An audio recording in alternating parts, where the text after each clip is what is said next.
Hello and welcome to Prudent Media. My name is Sachin Chatte and on this program we take a look at the latest releases. Today we will take a look at Chandu Champion and the animation film Inside Out 2.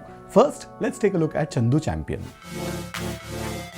It is good to see Bollywood dipping into relatively unknown heroic sports stories.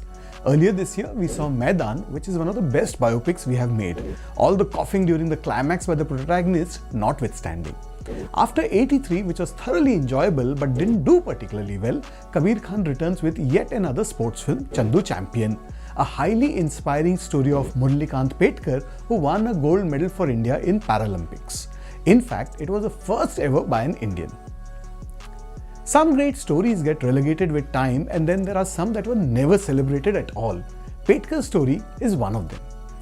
Kabir Khan gives us some paisa vasool moments, but then some are so stereotypical that you go meh.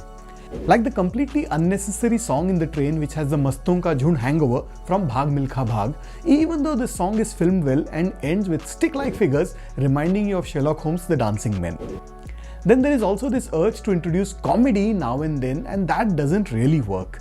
It is the usual tropes that bog down this film.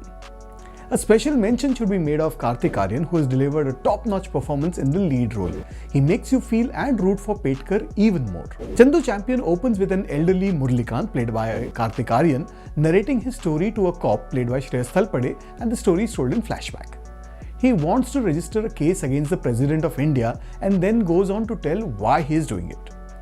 We learn about how he was inspired as a kid by the reception that Khashba Dada Saheb Jadhav got when he won the first Olympic medal for independent India in 1952.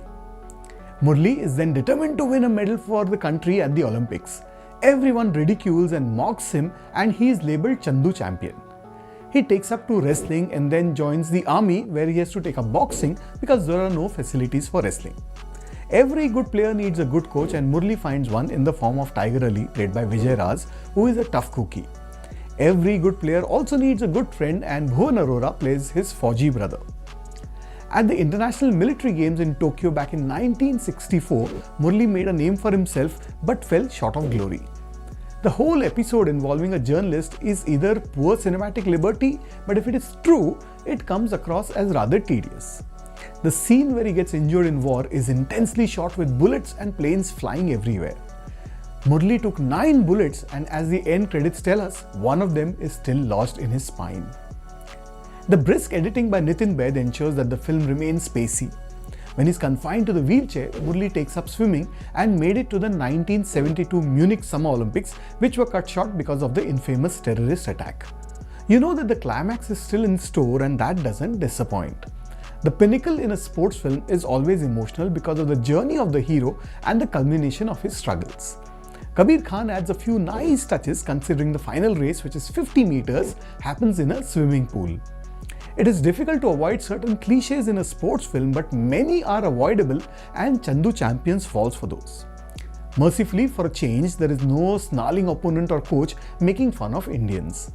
The supporting cast of Vijay Raj as the coach, Shreyas Thalpade as the cop, and Hemangi Kavi as the mother is apt. Incidentally, Hemangi Kavi is 35 years old and she plays the mother to a 33-year-old Kartik Aaryan. Aaryan has given the best performance of his career so far.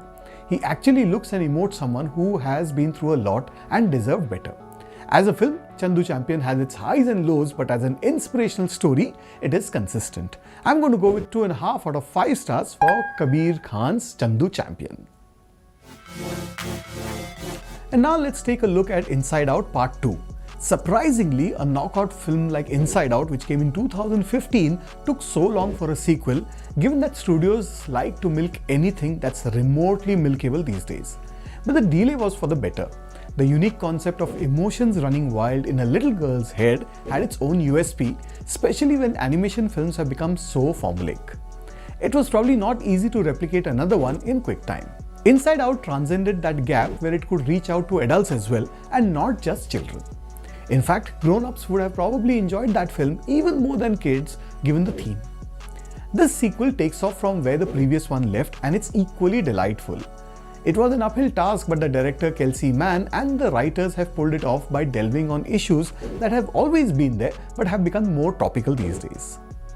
The common emotions and feelings of joy, which is the voice of Amy Poehler, fear, the voice of Tony Hale, and anger and sadness are still residing in Riley's head, except that the little girl from the previous film has turned 13 now, and that means it's time for puberty. And that also means it is a lot of trouble. Joy, fear, and the rest have company when puberty strikes, and a new emotion called anxiety, voiced by Maya Hawke, takes over. Not only does it take over, it also ensures that Joy and the rest of them who shaped Riley's personality have no role to play now. Riley loves to play hockey and is hopeful of making it to the team, but anxiety becomes a driving force, and that makes Riley to make some bad decisions. She becomes selfish, she trades old friends with new ones just to impress them, and makes morally dubious choices. Joy and the rest of them must get back to headquarters and take charge back from anxiety to make Riley return to her old self. This Pixar film is breezy with enough visual gags for the kids and enough cleverness for the adults as well.